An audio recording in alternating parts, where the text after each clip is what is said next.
23 vjet janë një fjalë goje, por janë edhe një pjesë jetë.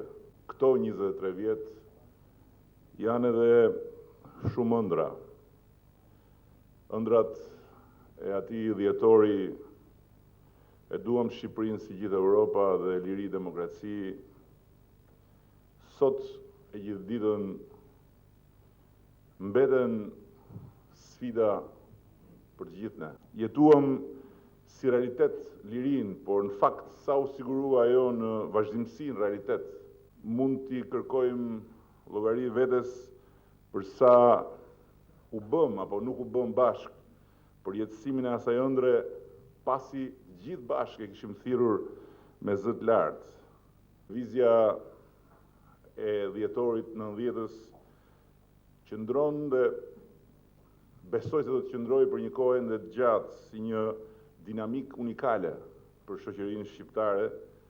Ju na dhat mundësinë dëshmojmë se kur Korsia e Majt dhe e Djathtë janë pjesë të njëjtës rrugë dhe gara bëhet kush ecën më shpejt në korsinë e vet dhe jo kush i bllokon korsinë tjetrit, gjithmonë ka më shumë se sa një arsye për të shpresuar, ka më shumë se sa një arsye për të besuar dhe ka më shumë se sa një arsye për të pasur bindjen se në të gjitha rastet pikërisht ekzistenca e një korsie tjetër bën që gjërat të shkojnë më mirë në rrugën tonë përbashkët.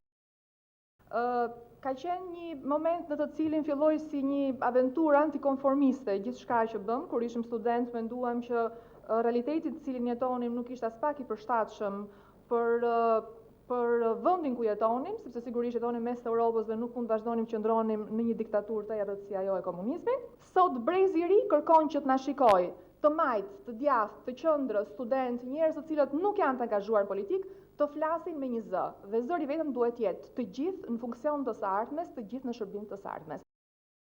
Për enverin e vdekur kemi qenë me Mestilën dakord qysh atëherë.